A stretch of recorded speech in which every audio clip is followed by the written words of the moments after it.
There's nothing there for us to see, FYI.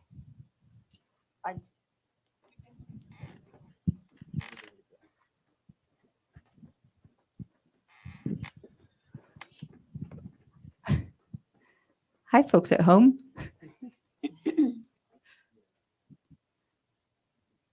We're just resolving one monitor issue. Yay. Okay, great. Can everybody hear me in virtual land? Wonderful. Thank you for joining us. We are excited to kick off the 3 discussion panels that we have planned over the course of the next several days with today's conversation, which we have called Future Proof, because we thought the concept sort of speaks to, well, the idea of designing something, usually a product, so that it can be useful in the future, right? And sort of trying to foresee how to do that without necessarily knowing what the future will bring. And I thought that that kind of related to each of your projects in a different way, that hopefully we can just spend some time talking about. And of course, specifically in terms of like thinking about the ecology and the environment and how each of you have sort of addressed issues therein in your projects. But I know that most of you have not seen any of each other's work yet. So first, I think we'll just do a quick round of introductions. And you could maybe just, introduce yourself and also like what your project is that's in the festival. And we're going to start with the virtual people. And I know Irene has to leave a little early, possibly. So Irene, we're going to start with you. Sure. Can you hear me? Yeah, everyone can hear me? Awesome. Hi, so my name is Irene Lustig. The film that I am showing at my Mises is called Contents Inventory. And this is a film that I made with my own neighbors. So my neighborhood in the Santa Cruz Mountains, where I lived for 12 years, was part of a massive wildfire in the summer of 2020. And after this kind of catastrophic natural disaster, I spent kind of a lot of months just spending time with my neighbors. Often they were inviting me to their burned land, which you kind of see at different stages of recovery as the film progresses and moves across time. And really just the project was really just making a listening space to have conversations with people. I invited each person to share an object that either they lost or found or recovered from the ash after the fire. And really using that as a way to make space for people to think about the meaning of home and kind of the changing meaning of home as home becomes more precarious and fragile. And yeah, also holding space for people to meditate on the future and kind of what the future holds for them as they either decide to rebuild or not rebuild. So I think that's, little summary. Thank you. Kelly, you want to? Hello, my name is Kelly Sears, and I made the short film Phase 2. And Phase 2 is part of a larger constellation of films that I'm considering speculative archives set in a not too distant future. And these films are made from me walking around a specific place and capturing a certain moment of time, but then unanchoring that moment of time and moving it slightly forward, slightly into the fantastic, and thinking about new legacies of power, environmental encroachment, capitalism, and technological prowess that could come together in the future. Beautiful. Thank you. Aiden and Sepida? Am I saying your name correctly? I'm sorry. Hello, I'm Sepida Salaman. Yeah, and my name is Aydin Halalzadeh. And we make a film Lowland. It's hard for us to hear you. Yeah. Is it better now? Yeah, I think if Yeah. you lean. Okay. Okay. My name is Aydin Halalzadeh and Sepide Salarwand. We make a film that name is The Lowland, and sorry of my bad English. Sepide had a master degree in cultural study, and because of this background, we make a film with a method of ethnography. Yeah, and for 6 years, we went to the dump site near Tehran. I don't explain every details. You will see the movie, and but we have a good relationship with that people who lived in dump site. Yeah, Said's dump site, and this is our first film. And we have a social science background. We studied social science, and yeah, I think enough. Yeah.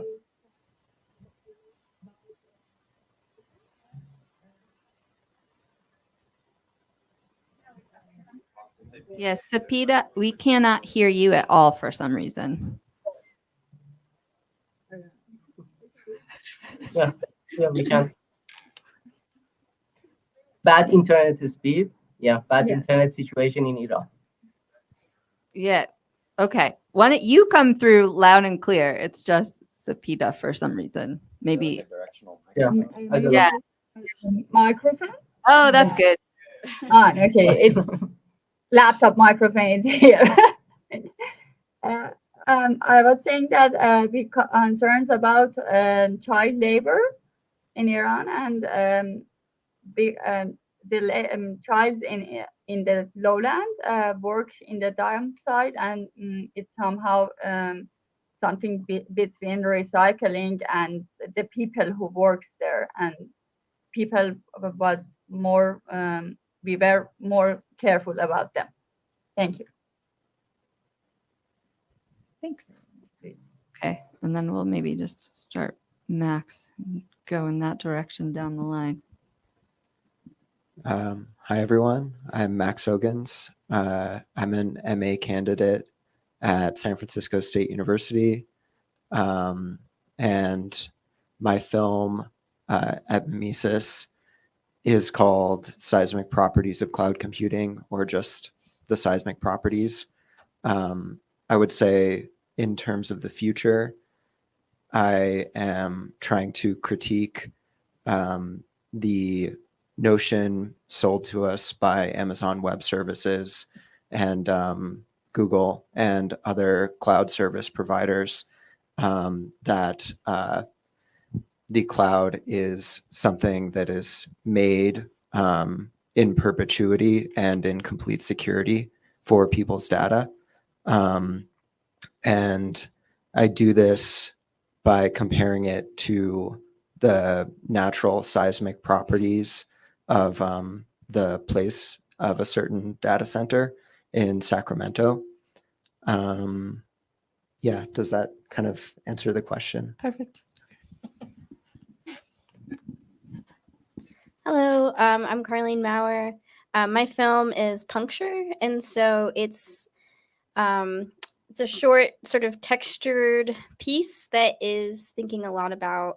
Well, I guess the images are of a controlled burn that I sort of pulled off the side of the road and filmed, and then I sort of layered text and kind of like ritualistic or rhythmic, sort of speaking over it. And I think I was really thinking about the sort of like the current moment and how it relates to the future, but in sort of like a really stressed, intense way. So I kind of like kept looping things over and over and over again and kind of letting it fall apart kind of as we watch this forest burning. And so I was thinking a lot about, and I was also playing with language, I guess, a little bit, thinking about us and the word us and how that, looks like the US. Us is also us. Also, it can be collaborative or separation too. So I guess I was sort of thinking about how all of these kind of beginnings of ideas laid on top of each other we can start to think about like the broader implications of like climate and the ecosystem. So. Hello, my name is Emma Bayada, and this is Nicholas Snyder. Our film is called Song of Salt. It's a feature-length documentary about a desert town called Trona on the outskirts of Death Valley. And in this valley, they've been mining mineral salt since the early 1900s, but then in the 1980s, automation took over. So our film is sort of now about what is rural America like in the clutches of changing industry and how sustainable is mining. Can these towns survive? Well, or can this town survive? Yeah, it's kind of a microcosm of things that have been happening all over the country and the world for the last few decades, and the identity of a place and how that changes and what changes that brings about. So, yeah. Thanks for having me. My name is Derek Jenkins. I'm a filmmaker based in Hamilton, Ontario, originally from Arkansas. I'm responsible for the installation Herbaria ex Pelicula, which is basically beginning at thinking about specimen collection in botanical science as an image making practice that began as a vernacular kind of practice in the early era of botanical collection, and then was formalized into a scientific form of knowledge production. And I kind of enter that space as a filmmaker who works with plants. So I kind of attempted to recuperate the qualities of a specimen that kind of are intuitive of a wild encounter, with images taken of plants and then processed in plant materials alongside botanical science practitioners. Very good. Good job, everyone.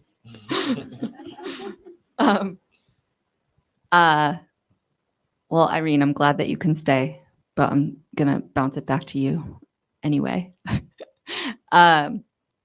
Because I think, so part of this idea of rebuilding, I think or building construction, taking up space, or the way we use more and more landscape is sort of an idea that is relevant to a lot of these projects. And to the idea of like, how do we design in a way that is built to last, or which I think is something that all of your protagonists are thinking a lot about, it seems like, right? Like they're making this decision whether or not to rebuild, which I think is interesting. And then also like how to do that building, right? And like last night we watched Song of Salt, and I think it was you, Nick, who sort of brought up the idea that maybe there are certain places that we just shouldn't be trying to live in, right? And I wonder, Irene, if that is something that you and your subjects talked about, or how maybe that might come through, or what you think about that idea. Yeah, that's become very complicated in my old neighborhood. And I think that's a really important question. I think I was really aware as I spoke to my neighbors that there's definitely a kind of, like heroic narrative of rebuilding and people's connection to the land. And I think we are attached to this kind of, storytelling about people who just want to go home, just want to rebuild. But I think, in fact, I started to think of it as really a double-edged narrative that's often a form of victimhood for people who actually can't afford to make a different set of choices. So my old neighborhood is quite working class, kind of multi-generation communities that definitely most people cannot afford to move anywhere else in California, or even move into town, into Santa Cruz, out of the mountains. So yeah, I think for a lot of people it hasn't felt like a choice. But the other thing that's happened, so I worked on this project in the 9 months immediately after the fire, so kind of fall of 2020 through spring of 2021. And it's now actually just about this month, in a few days, it's going to be the 2-year anniversary of the fire that happened. And out of 900 homes that were lost, there's been 9 rebuilds completed. So very, very, very few people have actually been able to complete the rebuilding of their homes. And kind of the types of things that have happened have been incredibly rigorous. County regulations around future-proofing and fireproofing that are kind of placed on individual homeowners to execute, that are not really feasible. So people, for example, are being asked to put in sprinkler systems in any home that's a rebuild, and sprinkler systems with certain specifications of water pressure that are not actually not possible to provide through local water companies. So people are, in order to do this, you would have to basically create your own water pump utility system on your property to even have the kind of sprinkler, which is a cost of, like tens of thousands of dollars for a homeowner. And that's just one example of many, many kinds of regulations. So I think there's a sense that the state and county actually don't want people to live there, and are kind of creating these regulations to actually make it incredibly difficult, or maybe impossible, to rebuild. But yeah, I think many people don't have a choice about where to live. So I think there's very big structural and capitalist and neoliberal forces at play that are putting people in kind of impossible futures. And I think, yeah, that's something I was very aware of as I was filming. And it's actually become even more apparent in the time that's happened since the filming of the project. I think I'll leave it there. Thank you. I think so. The other film that I was sort of thinking about in terms of rebuilding was the Lowland. Like we see we essentially see the homes, the structures that these kids are living in, get destroyed, demolished. And I'm wondering if you all have thoughts about that idea of rebuilding, or maybe just an update on whether it was rebuilt. I also wanted to say that I really love the way that you both as filmmakers are talking to us about how you feel partially responsible for that that whole process, like what we see happen to the dump where you've been shooting. And I just wanted to bring that up as something that I feel like is really strong, that reflexivity in the film. So if you want to comment on either of those aspects.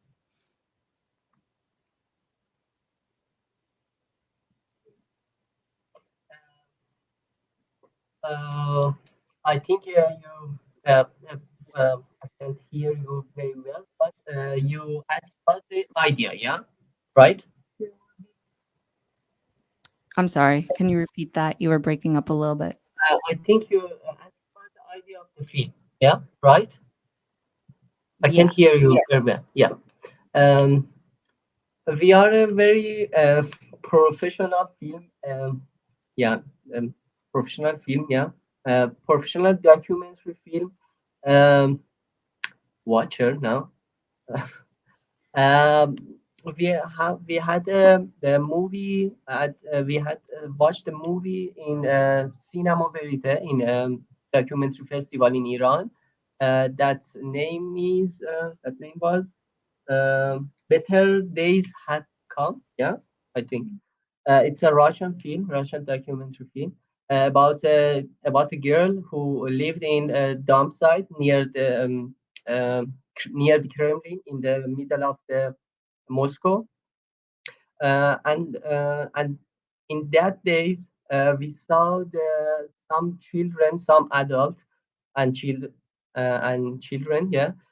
who had a plastic bag and collect the garbage in the cities, yeah, all around the Tehran.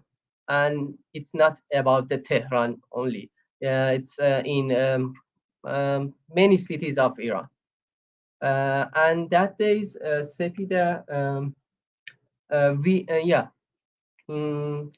we heard about the dump site near Tehran from one of our friends, and we go there, we watch the situation, and because we were teachers in NGOs, me and Sepide, um, we can build a relation with children as a teacher, and we teach them twice a week, maybe 3 days a week, but almost twice a week. And for 1 year, we make a small talks.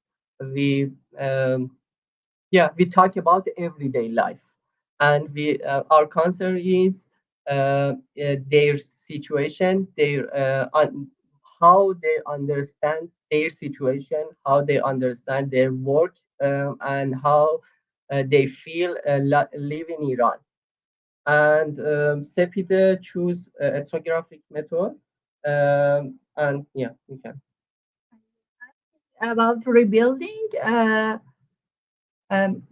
somehow it's like a circle. They're living in Tehran. They're coming here for work, and then they deported. They may be deported and maybe arrested and deported to Afghanistan, and they go. They came back again in Tehran, and in these years we understand that they somehow they live the life like it's no matter. We can leave everything behind and have nothing in our hands, like something like that. It's just for a short time. You see that when they destroy their home, they play football and laugh and ask us to photograph them in front of the destroyed home, and it was shocking for us. So we are more sentiment about this. Sorry, I'm more intelligent in my own language. Stressful and everything. I forgot everything. I know, we appreciate it.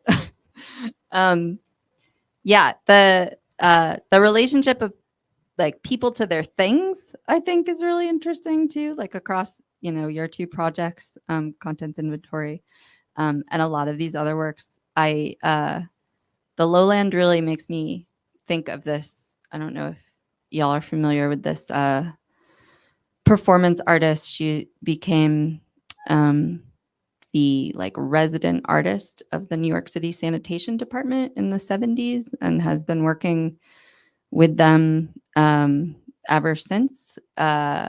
She wrote a manifesto about, so the piece is called Touch Sanitation. Everybody should check it out. But it's, her manifesto is basically all about how we need to change our relationship to our own waste and how we assume that the people collecting the waste are making the waste, and that's obviously not the case. But we have that that fusion of the work or of the labor with the stuff that we don't want to deal with or that we don't want to look at or think about what happens to it in the end or after it's out of our homes. But anyway, so I think the relationship of people to their things is something else that I wanted to maybe throw out there, and whether those things are physical or data and how and where we store that stuff, and maybe also like the labor involved in either the collection itself or then like the emotional labor or physical labor, however you want to think about that, if anyone wants to reply. Yeah, I could speak on that a little bit. This is something. Can you hear me? I can.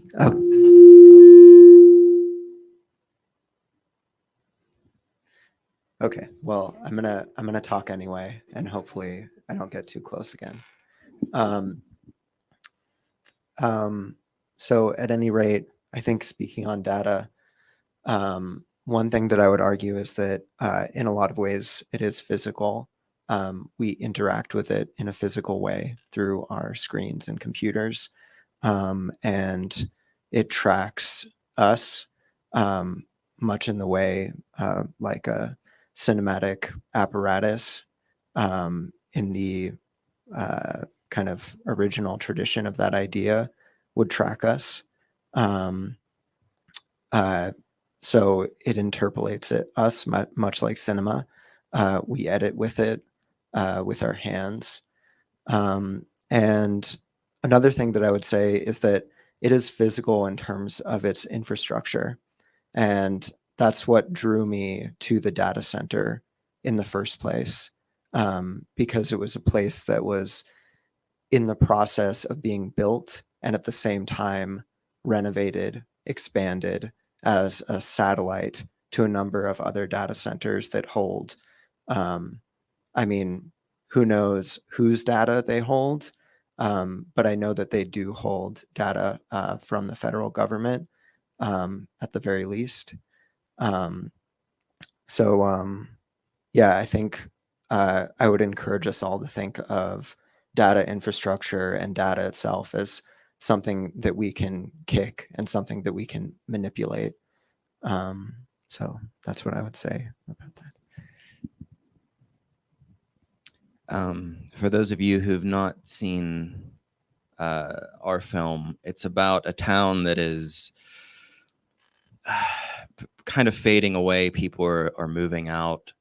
And one of the things that drew us to this town were the amount of abandoned homes there, which is essentially someone's belongings that they have just left behind. And it was a really interesting artifact. I really enjoyed waking up in the morning and kind of creeping through some of these abandoned homes and seeing what remnants were left behind. And in a lot of ways, making documentary film kind of feels like that as well. It's like an artifact that's left behind and kind of inherently future-proof, because as it gets further away from the time in which it was created, the value of it grows because that time is more forgotten. So I don't know whether that like answered your question, if it was a question, but I'll expand on it a little bit as well. Not only are there abandoned homes, but there's a lot of abandoned objects strewn about in this town. The people who have either moved out of town or maybe they're still in town seem to have forgotten. And I think that's an identity that a lot of individuals and people in town identify with. On a county level, on a national level, these people feel forgotten. And it's almost like they're objects that they are forgetting, are like a physical manifestation of what they feel is happening to them and to their town. It's almost like they're playing an active role in manifesting that image for themselves in a way, which is interesting. And yeah, there's a whole section of town that didn't make it into the film, but it's called Borosalve, and it's an old dump that has tons of broken glass that has been melted and warped by the sun. And it was just so fun to pick around in there and feel like history has gone through this process of inherent change, and we were coming at it in the present moment and trying to make sense of it, but inherently projecting our own narratives onto it. And it's interesting that the past's remnants left behind always seem more important than contemporary remnants that will be left behind. For instance, will people in the future find as much joy in picking through an endless supply of Aquafina bottles, whereas like in Borislave, it was like old glassware that was, they each felt unique and different, and like little shattered pieces of art. So something interesting to think about. Yeah, I think I like that you brought in the, the image making process itself as part of this, like, future proofing, right? Like that's what we're what we're doing when we're making these archives, or like photographing archives, or sonic archiving. I think the like the material aspect too is interesting to think about, and how that relates to maybe how you all approach the images that you are making, like how you're thinking about the material that you're working with. Like Derek, I feel like you're, so folks haven't seen the work yet, but you have this like poetic circularity in the way that you're dealing with like the plant life that you're making images of and processing it in plant matter, or developing the film, right? In a plant-based developer. And then also like your like code-generated animations sort of reflect the like the digitized samples that this that the botanists are making. So I'm wondering if you could maybe just comment on how that works for you in your practice. I think people are going to be blown away when they finally see it. But I'm interested in the way these kinds of different formats harmonize. I mean, specimen collection in early going, particularly in the 19th century, was very much a colonial project, even if disorganized. It was carried out often by privileged landowners. Often, one of the more famous collections in the herbarium that I'm investigating is by Lady Dalhousie, who was actually married to the colonial governor of Canada, and she became famous later in India for her collections in India. But it was very much about status. It was also about consolidating knowledge. It was also about extraction, developing agricultural mastery of a place, and organizing the land according to material needs of the colonizer. But it was also a craft and a kind of, it was an image making practice, as I'm saying. That the practice of specimen collection involved a relationship to nature and to the wild that I think is worth preserving, and not necessarily did not necessarily survive the formalization of botanical science, even though as a lay person you could look at a specimen sheet and really kind of feel moved by that plant material that's existed for 300 years, that's been preserved in these archives. So I wanted to kind of find a way to experience not only the process of specimen collection as a filmmaker, but also foreground the material stakes of gathering plant material. And I did so by using my camera and going into the wild, looking at native plants, taking images of native plants, and processing those images in so-called invasive plants. And that's a contested term. That's a little bit misleading, especially when I'm talking about things like colonialism. But it's a technical term, and it's not necessarily a term that's accepted by the indigenous communities of the land where I'm from. And so the main reason that I'm using these so-called invasives is because of their resiliency and because of the ability to kind of harvest and use those without damaging the living ecosystem, to kind of exist within that relation ecologically and responsibly, and not make an impact that's destructive. And I think that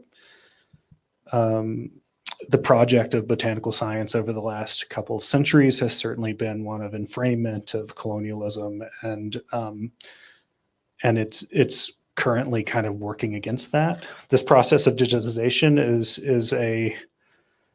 is also a kind of vexed issue, because a digitized image of a specimen is not as valuable as a specimen, even scientifically.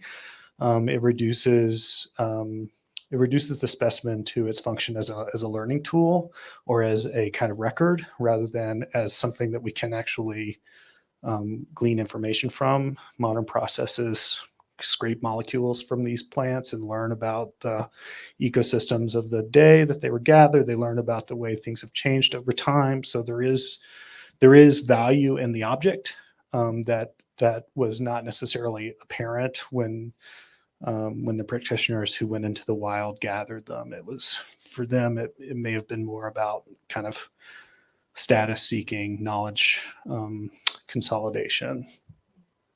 I hope that kind of gets closer to where you're asking for. I'm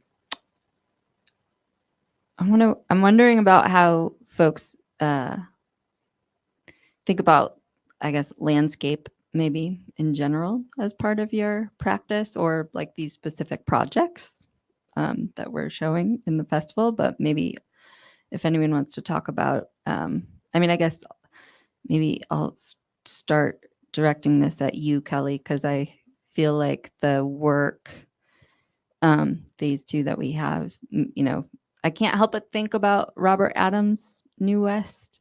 It's an early, 1974, I think, collection of photographic work on the West, like on the Front Range and suburbia as it was springing up in previously undeveloped or uninhabited areas. And I feel like there's this kind of, connection to those images, both through the fact that I think, and you can correct me if I'm wrong, Kelly, that your piece is made up entirely of stills that are animated. Yeah. And then also the subject matter. So yeah, maybe if you want to talk about your feeling about the landscape that you're working in, or how it maybe relates to your practice in general, or this project. Yeah, I mean, absolutely. And I think I've enjoyed hearing so much about everyone's work, and look forward to taking more of it in during the festival.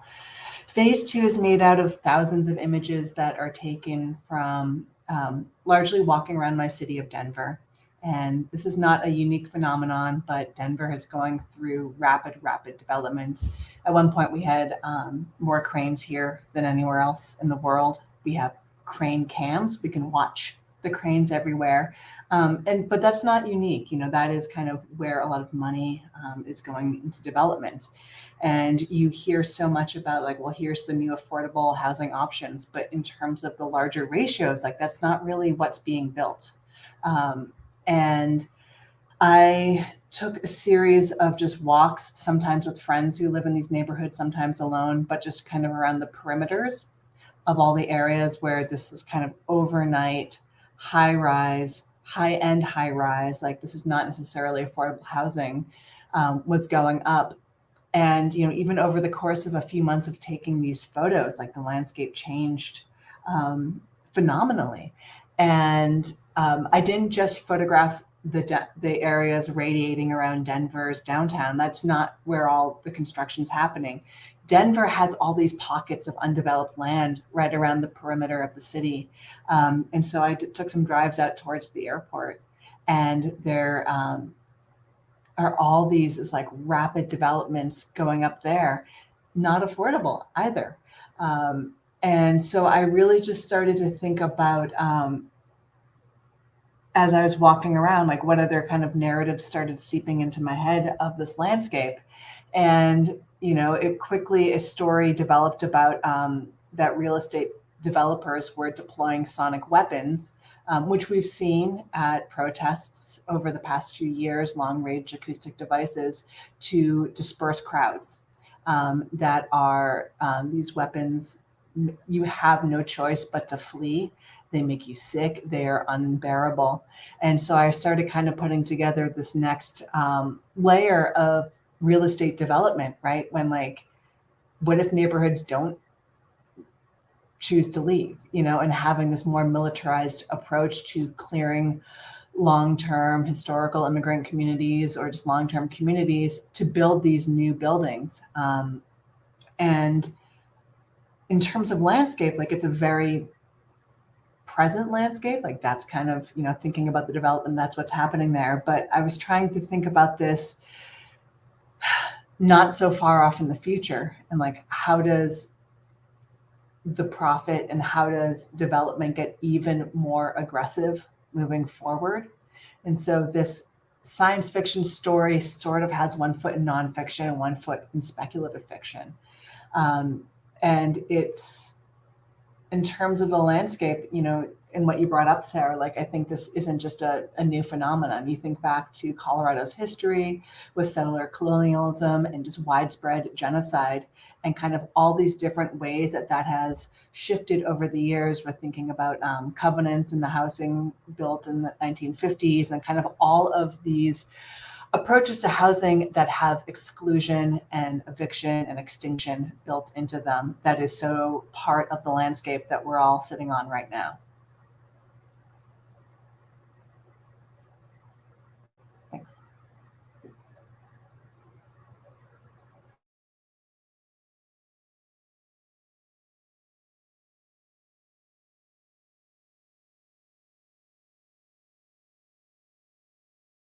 Sarah, I think you're muted.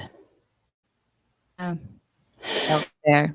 Yeah, I was just saying, Kelly.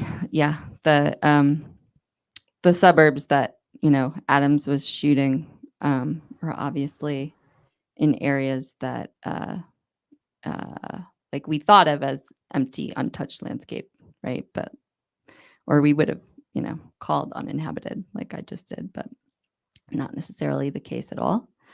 And I think the other response that I have would just be to also maybe throw out the idea of like extractive practices in our image making, and how maybe you all think about that, like in terms of your subjects too, maybe for folks who are looking at mining towns specifically, or like extracting samples from nature or whatever, if anyone wants to think about that too. Yeah, it's something we were really wrestling with Song of Salt, and I think still are to some degree. As you mentioned, Trona exists because of extraction, and we were outsiders in this town when we first showed up. I think for us, a lot of the way that we were able to cope with it was really forming deep relationships with these people and connecting with them on a human level and a soul level. And like we were talking about yesterday, how we didn't film at first. It was trying to meet them as human beings, not as characters or not as subjects, but as friends, and ultimately as like chosen family. And letting them sort of control their own narrative to a certain degree. And we didn't get into this last night, but there were some scenes in the film that were sort of acted, a little bit reenacted. There were pieces of the story that we weren't able to capture observationally. So we worked with the May family and said, this is like, there are these gaps in your story. Do you want to talk about them and use your own voice and put these into your own framework? And it was really a joy to collaborate with them in that way. Is that so? That conversation that they're having, like while they're looking at the drawings or like the artwork, is that part of that? That was sort of grouped into when we were doing those. I don't know if I call them reenactments, but when we were doing that more the pickup shoots where they were acting a little bit. That kind of came about naturally, though, the letters situation. They just said, oh, look, this suitcase that we haven't looked at forever, and they just started pulling it out. We didn't ask them to bring that. We didn't even know those letters existed. But the conversation that they're having in the truck in the beginning of the film, talking about employment and her applying for a job in the plant, that was one of them. Anyone else want to talk about landscape or your thoughts about Extraction. Oh yeah.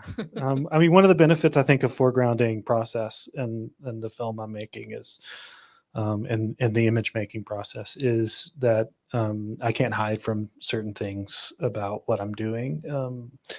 And I made the film. Many of the specimens I gathered during the pandemic kind of lockdown. So I was not able to go on to Royal Botanical Garden lands. Instead, I chose to go to some wooded areas below the Niagara Escarpment that runs along behind my neighborhood in Hamilton, Ontario, where currently rental housing is at something like 99.5%. There just isn't a viable rental market. There's a lot of people living rough. There's been a very aggressive city approach to clearing encampments and a lot of resistance among me and my friends and other activists locally to this. And one result has been that a lot of encampment residents have been driven into the wooded areas, and that happens to be in the same place where one of the first specimens I went after during the pandemic is located, the trout lily, which is a beautiful plant that blooms in late February before the leaves on the trees come in, so it can gather sun early on in the year. But because of because of the kind of circumstance of encampment residents moving into this wooded area, the Canadian Pacific Railroad, which runs along the Niagara Escarpment, kind of doubled down on fencing off this area. So I was kind of working with those people who had moved into the woods to cut holes into these fences and go into this wooded area where I had for years walked my dog and spent time along this nice trail. But not only was I finding trout lilies, I was also finding used syringes, tarps, sodden tarps, the belongings of people who had been pushed out by raids. So it was something that was very much on my mind. It's not in the project, but it's something that was inescapable in the process of extracting these plants, and it informed my relationship to the plants I was gathering. Trout lilies in particular are very vulnerable to the human presence. So when people are pushed into this kind of rough shale area where it's not really viable to have settlements, but you can camp, it can interfere with the trout lily's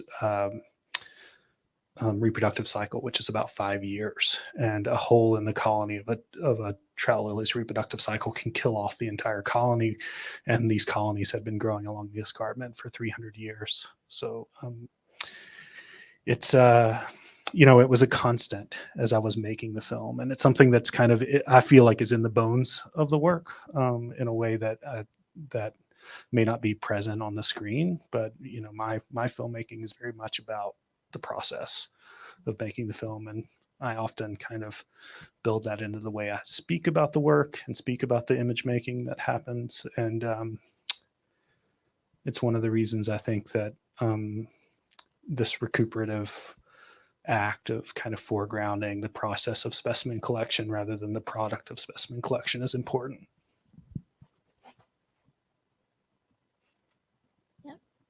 Sorry, maybe can you hear me? Sorry. Yeah. I just wanted to jump in too, because I think, and your film sounds really interesting. because a lot of what I was doing, I was thinking about the process as well. So in the film that I have, I also kind of gave myself like a set of limits because I had one roll of 16 and I kind of like found out there was a controlled burn through whatever. And so I thought, okay. And I'm like, well, I've only have like a couple hours to do this. And I was like, let's just do it. But I also, that limitation let me, it extended beyond that. I also shoot on a camera that's broken and I can't see through the viewfinder and sometimes the lens falls off. And someone just told me recently that like this sprocket, my camera eats up my sprocket holes. It's a mess. But I also it's the camera that I have and the fact I actually like that I can't really see when I'm shooting. There's something about that. And then I hand processed and it was color. So there's just remjet all over it, which is if you're not familiar, it's this sludgy dark coating that machines take off and not supposed to be your human hand, but that's what I did in my bathtub. Yeah. And but there's it's okay, so what? Why, who cares? That why would you do that? But I think that it's in this I care. but like I said, what's at stake here with me doing all of this? But I think there's something about this present moment, which was kind of what I wanted to try to capture is in that it's there's the future and the past, right? And it's it's easy to think large scale, giant landscape. Not easy, but you know what I mean? There is a way in which that you can capture that. And I kind of wanted to think about this really intense kind of tension that happens in the present. And I think for me, the way that I was trying to cope with that was not being able to really clearly see the landscape, but a suggestion of that, or there's always some sort of barrier there. And it's also a little bit my own hang up on being a filmmaker because I'm always aware of that thing that I'm capturing, right? So I always am putting up this sort of barrier that's no, this isn't a real, images aren't real or whatever I'm trying to say with that too. But I wanted to kind of think about that when I'm thinking about the climate or ecosystem, especially controlled burns, because they're so interesting to me and I don't know a lot about controlled burns, so asterisk that. But I also am interested in this idea of things we mess up and then we try to fix them and then I don't know, there's something to me that felt sort of cylindrical and strange, and so I think that led into this whole process that needed to be kind of rhythmic and strange, I guess. Or I think you said it was a horror film, which I really appreciated because I think that's appropriate as well. So I don't know. I think the material can kind of support these more emotional or temporal questions that should also be at play when we're thinking about films that address a variety of topics. And it's something that I'm really trying to lean into too, is what is emotionally, how are we coping with this or not coping with this? And I think for me somehow that gets back into the rhythm or the time. But I'm also kind of curious to hear if other people, how they're thinking about time and emotions and things like that in their work too. And I've seen your film, which was beautiful, but I'm excited to see everybody else's films as well.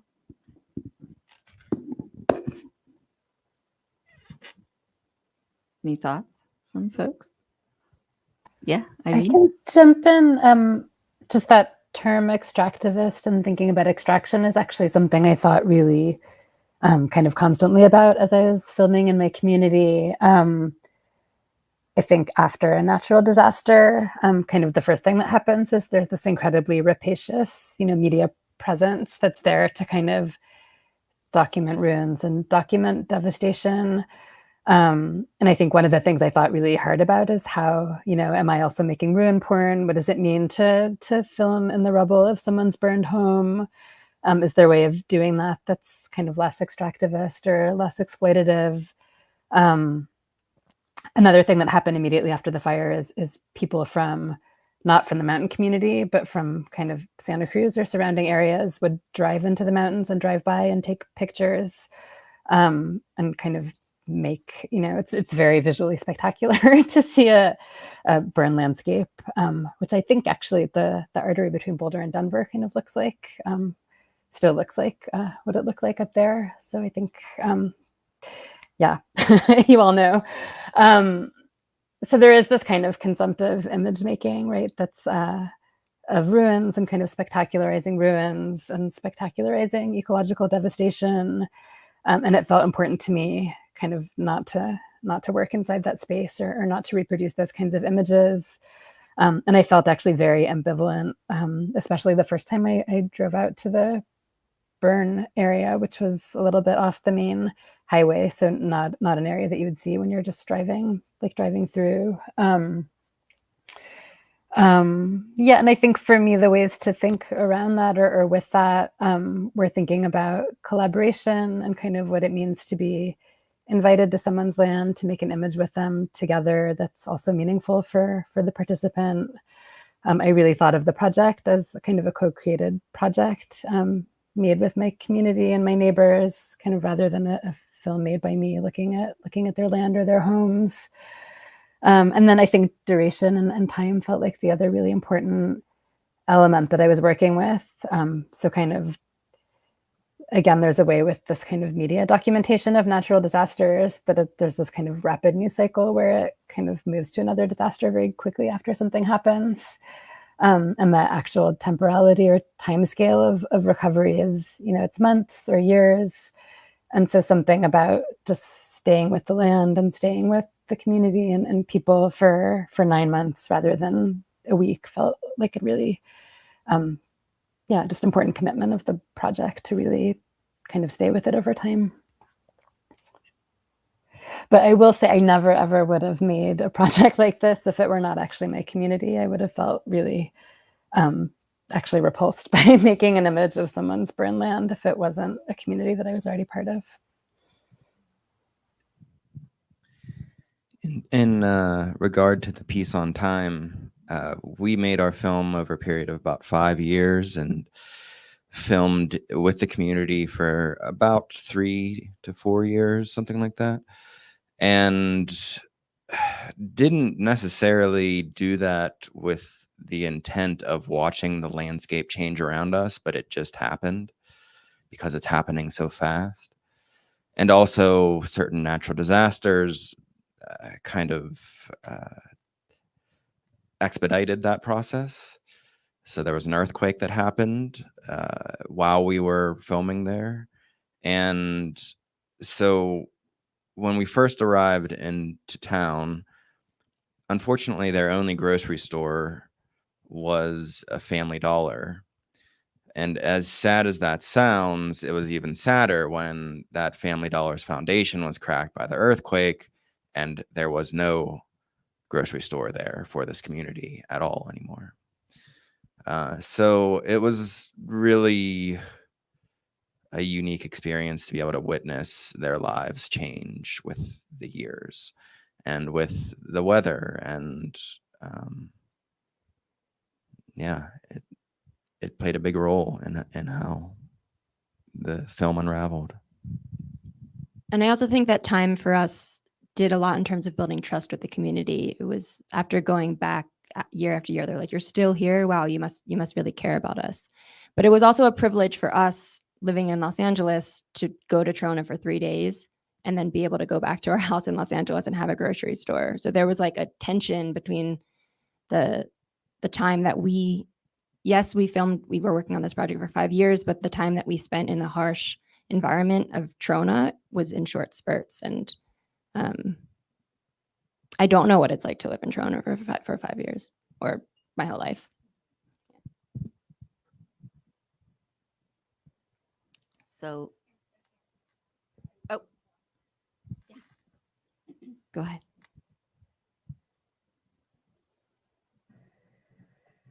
We also had this.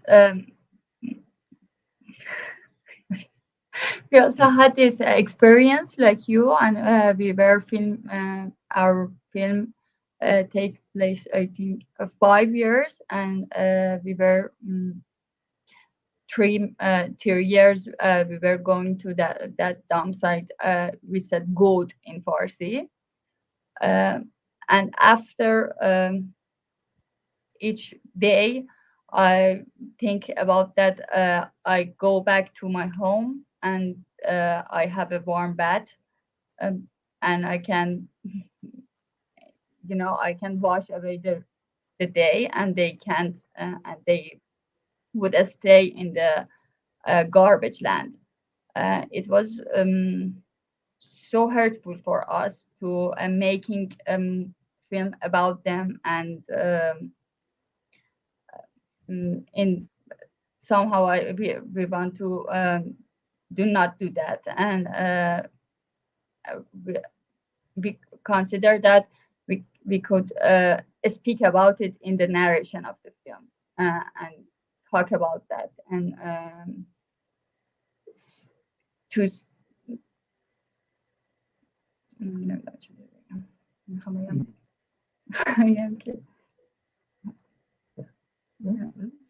and that's it.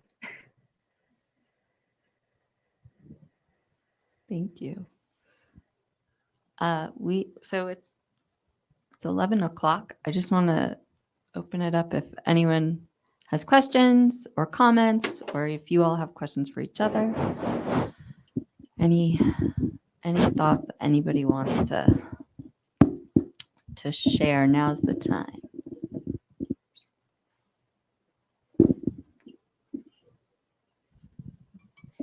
I want to know more about the data center project. I'm really interested in like the material stakes of data collection, and the energy impact, like the kind of digital footprint of this kind of like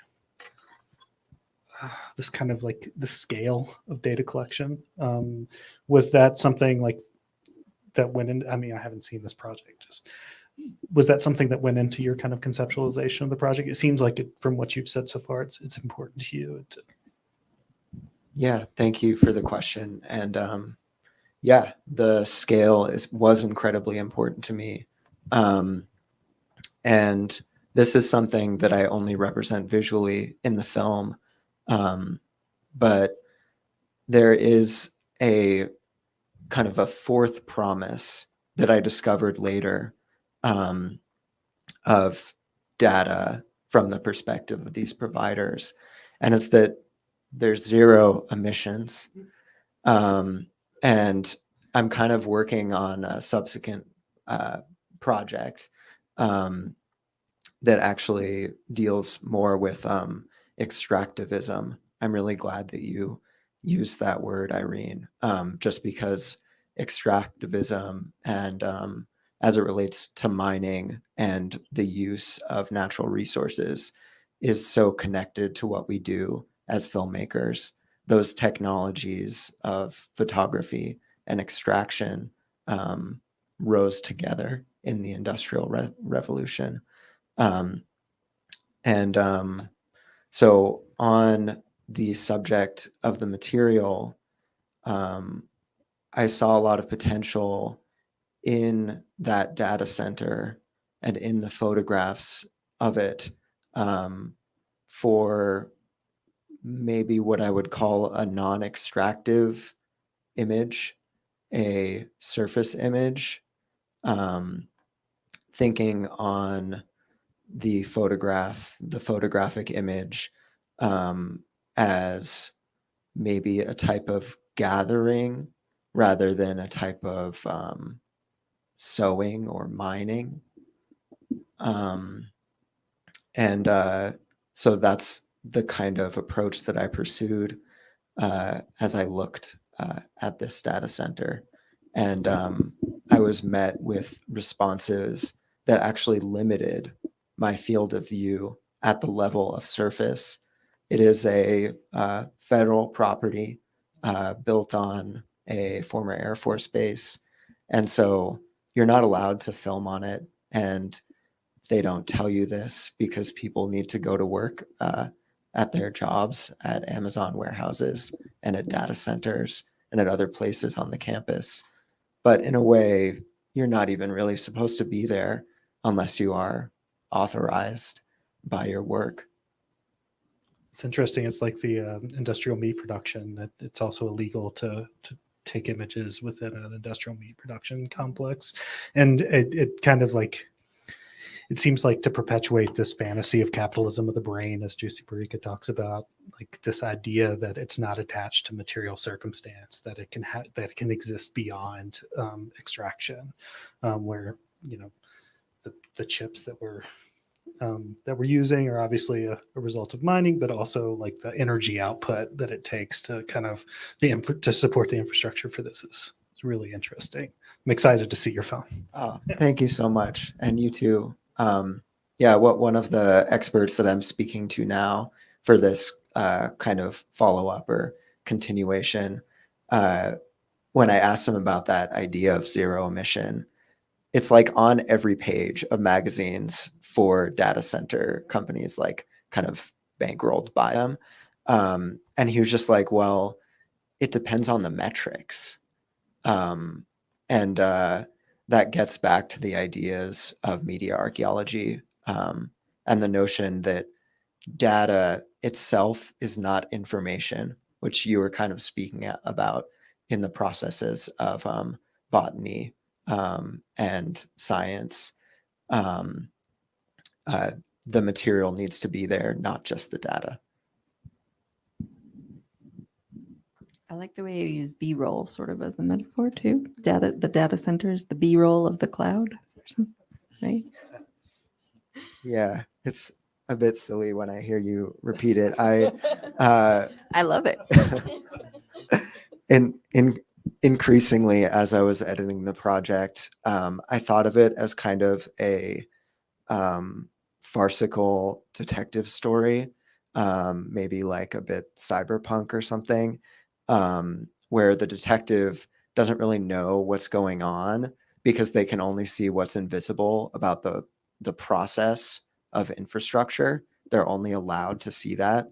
And of course, that's like a trope in these genres. So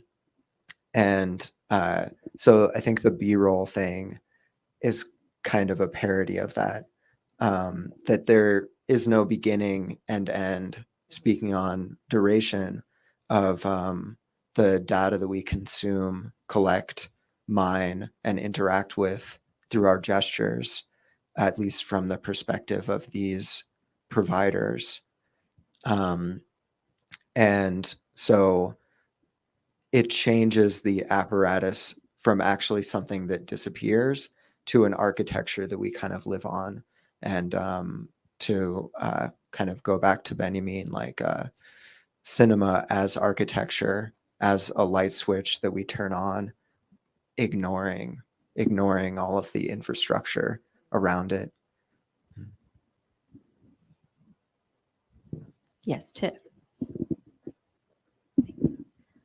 Is this on? Can you hear me? Yeah, kind of. Yeah.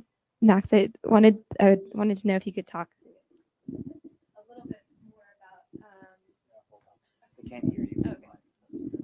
I can just repeat it after she says it.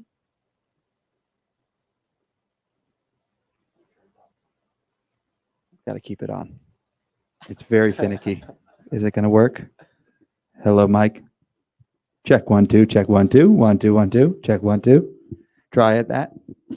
Check 1 2. Yeah, it's a little scratchy, but yeah, if you could talk just a little bit more about one comment that you made that was really interesting to me about camera tracking as a parallel to data tracking, or that like mechanism. And in a similar vein, kind of, Derek, you were I was really interested in what you were saying about kind of using the camera. The reason for filming something, camera as like a scientific tool, and maybe this can be a question to others as well. Camera as a scientific tool, and the potential of that, and what maybe capturing means for your filmmaking in that respect.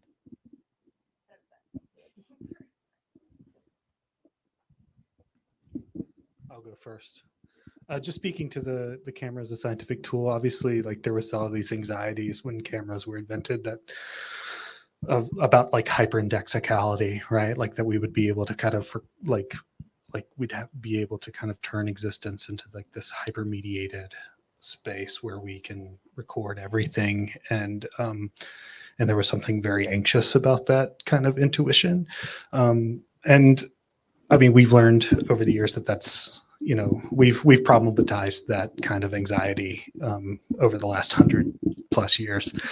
But for me, the camera is an analog to the specimen sheet in that it has rules. Just speaking to what you were talking about with the kind of limits of a camera, I use a Bolex because it has these parameters, and because these parameters, if you know what a Bolex is and how a Bolex shoots, these parameters are visible, right? You can see them in the actual footage. So I very much think of them as kind of an extension of the frame.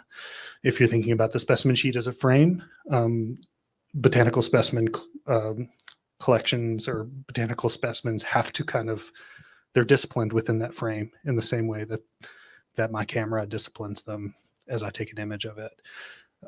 They're removed, they're silent, right? They're removed from the wild. That record that in some cases is so carefully and beautifully kind of mediated and authorized by sound in other films is silent when you shoot it with a Bolex. So it kind of, it mirrors, or it has affinities with that project that I think is really important in the ways that I was using the camera within this particular kind of practice, right? Yeah, so that's, as a scientific tool, like I connect the camera with, I mean, you had mentioned that, or somebody had mentioned that in the 19th century, like paper production was kind of a colonial project that was also responsible for the growth of herbariums, because you had blotting paper to put herbarium spreadsheets on. But at the same time, just as like photographic technology was kind of enabled by industrial meat production, right? Like the gelatin that you were able to glean from industrial meat processes became the gelatin that you suspend on the base of the film strip, and you were able to suddenly take images and use this scientific tool to kind of enact these colonial practices. So I think I like not only does the tool have parameters that are visible and that limit me in a way that kind of has affinities with the specimen sheet, but it also has these kinds of rhyming culpabilities that I think are important to keep in mind as a relational practice, as something like I'm going into the world with this and doing this thing, which is, you know, it's sketchy. You know, I'm not I think that we all are aware that documentary film is a kind of like perilous genre that is full of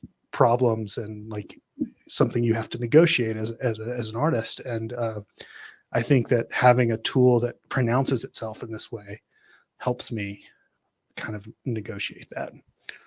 Okay, sorry for rambling. Yeah, I think that's an interesting segue, the idea of tools. And I kind of want to get back to the original question as well, which sort of made me think of Tiff, that conversation we had yesterday. And you quoted Lucrecia Martel, the great Argentine filmmaker, and a really good like dreamer of our time. And she's kind of dreaming of starting to make films again now as a student, and like not filming anything, like just recycling everything that she sees, because that's made possible by this promise, which is, yeah, rightfully problematized, of hyperindexicality.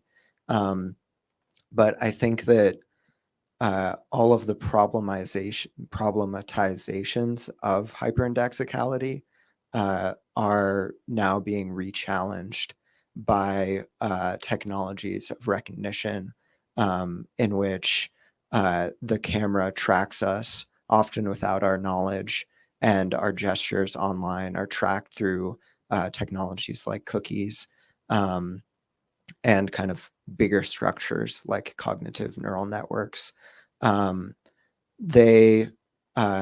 This is kind of a new idea in both critical studies and computer science and media archaeology as well. But I think it's important to maybe consider the idea that they take the image from an iconic representation to actually a kind of like an index, in the sense of like what's at the back of a book, like a literary production, an index of our bodies. And as we can see from colonial and often extractivist practice, they perform that differently on different bodies. And so in these studies and as documentarians, I think for me, that needs to be a part of the ethical sort of practice to try to find new ways to address that. Sorry, that was a bit looping. I hope maybe somebody got something.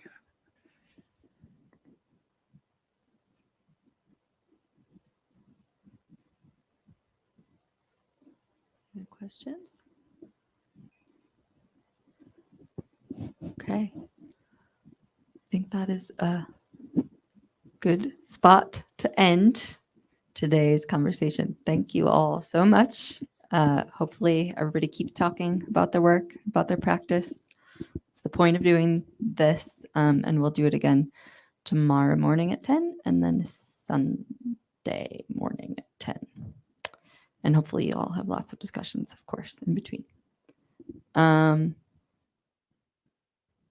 Anything else that I'm supposed to announce? No? Okay. Thank you for coming. Thank you for participating. And thank you, virtual participants. Thanks for sticking it out.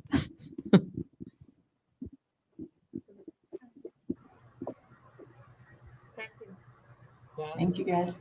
See you folks when I get over COVID. Yeah.